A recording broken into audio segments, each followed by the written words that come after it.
sampai kepada bab sholat, yaitu termasuk daripada syiar-syiarnya sholat yang ditekankan adalah adzan dan iqamah.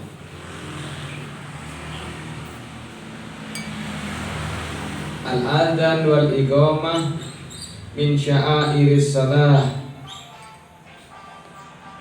Adzan dan iqamah itu termasuk di antara syiar-syiarnya sholat.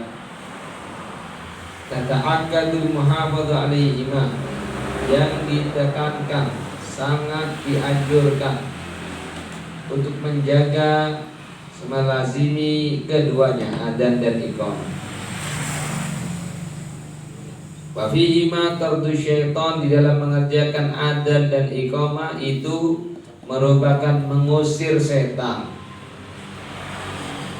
Jadi kalau bisa, kalau mau sholat, jangan ditinggalkan dua syiarnya sholat ini, yaitu adzan dan iqamah. Dan ini merupakan pengusirnya setan.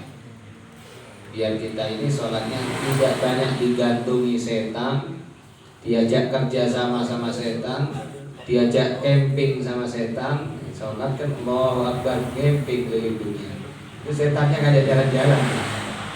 Nah, ini diantara obatnya, penghalangnya biar setan pergi, yaitu adzan dan iqamah.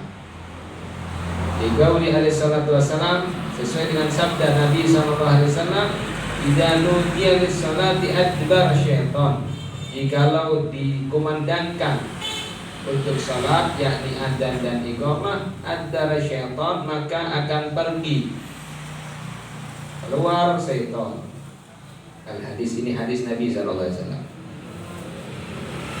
Dalam hadis yang lain yang lebih lengkapnya, sebagaimana dalam riwayat Abu Hurairah radhiyallahu anhu, qala Rasulullah sallallahu alaihi wasallam, idza nudiya bis salati adbara syaitan lahu duratun hatta la yasma' ta'din.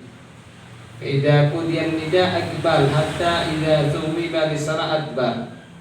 Hatta idza qudiyat taswib akbal hatta yahtira bainal mar'i wa nafsihi. Yaqulu udkur kada wa udkur kada lama la yadkur min qabl hatta yadalla rajul ma yadri kam shalla, muttafaqun alaih. Ini di antara hadis hikmah adzan dan iqamah, bahwasanya adzan dan iqamah itu termasuk pengusir setan. Sesuai sabda Nabi SAW dalam riwayat Abu Hurairah, jikalau dikumandangkan adzan dan iqamah, adzan sholat dikumandangkan, maka setan itu lari, saking lari terbirit-biritnya sampai kepentut-pentut, sampai kepentut-pentut setan. Lalu jikalau selesai daripada adzan, setan tersebut kembali lagi datang. Jadi kalau sudah selesai adzan, saya kumandangkan adzan, lari, sampai lari terbirit-biritnya sampai kepentut-pentut, urujuri durat, sampai kepentut-pentut, sampai selesai adzan, kembali lagi. Nah, ini mau ganggu lagi. Lalu jikalau dikumandangkan iqamah, lari lagi setan itu sampai kepentut-pentut, sampai selesai iqamah, datang lagi setan. Nah, ini tugasnya setan ini paling seneng kalau sudah orang sholat diajak camping keliling dunia. Sampai ketika sholat, bagaimana caranya setan itu mengganggu, mengucapkan, mengingatkan kepada orang, utur kada, ingat ini, ingat ini hutangnya kamu, ingat ini sawahnya kamu, ingat nih hujan nih jemurannya, ingat nih, ayo sekarang gimana itu kreditannya itu, ayo tunggu jamunya, kenapa kok sepi, kenapa kok rame, kenapa? Semuanya yang tadinya tidak ingat. Allahu Akbar, takbiratul ihram, yang tadinya tidak dipikir malah dipikir. Sampai kadang-kadang mulai takbiratul ihram sampai Akhirnya imamnya salam baru ingat. Salat. Assalamualaikum warahmatullahi wabarakatuh. Iya, selesai. Lagi salat.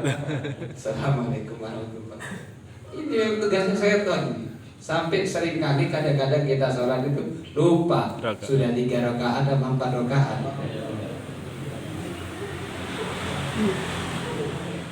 Ini yang ketawa-ketawa memang sudah sering. Iya. Berasa.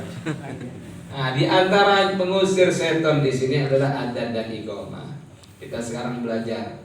Ini di antara yang harus kita mengusahakan untuk kita kerjakan di antara sunnah Nabi Sallallahu Alaihi Wasallam. Nah, kalau bisa rumah-rumahnya kita ini juga ada di situ dikumandangkan adzan dan iqamah. Begitu.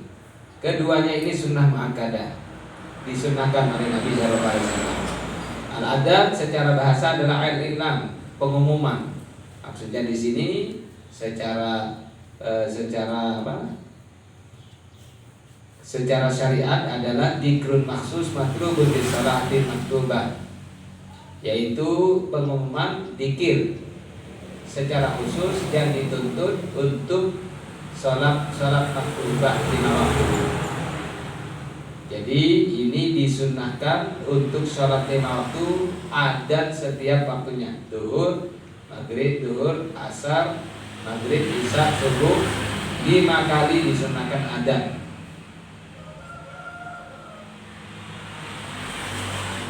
Maka kita juga perlu di sini di antara fadilah adzan.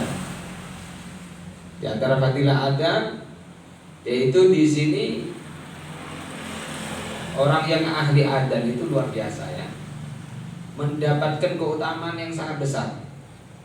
Bahkan Nabi SAW menjanjikan al-muadzzinun atwalna yaumal qiyamah. Orang-orang yang adzan, ahli adzan itu akan menjadi orang yang paling panjang lehernya di hari kiamat. Bukan panjang itu kayak jerapah gitu kan. Ya jerapah yang panjang leher. Iya. Maksudnya di sini panjang ini kehormatan besar. Banyak istilah ulama, di antaranya mengatakan karena mereka al-muadzzinun di annam sadah wa qadah, karena mereka adalah pemimpin-pemimpin. Dan dia terpandang, dia nampak lehernya tinggi karena mereka adalah sadah wa qadah, pemimpin-pemimpin. Ada pendapat karena paling banyaknya beramal. Karena orang yang adzan itu dapat kelebihan yang luar biasa, dapat pahala dia sholat dan dapat pahala semua orang yang sholat bersamanya. Itu orang yang adzan. Misalkan nih adzan di masjid nih, masjid Jami, masjid ini, Allahu Akbar, Allahu Akbar. Yang hadir sholat 100 orang, dia dapat pahala 100 kali sholat. Ini hebatnya orang muadzzinun. Makanya di sini termasuk di antara orang yang paling banyak beramal soleh adalah al-muadzzinun. Makanya atwalun nas besok datang di masjid-masjid kita jadi muadzin semua.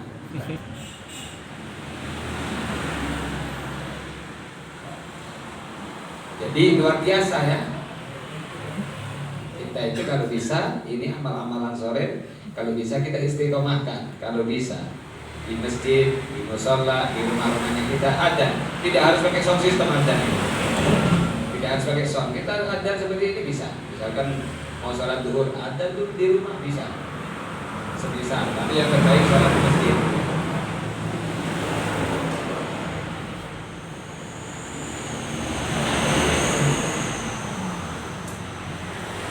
Juga bisa dikatakan di sini atwalun nas a'naqan yaumal qiyamah karena paling panjang lehernya karena orang-orang di hari itu semua pada kehausan.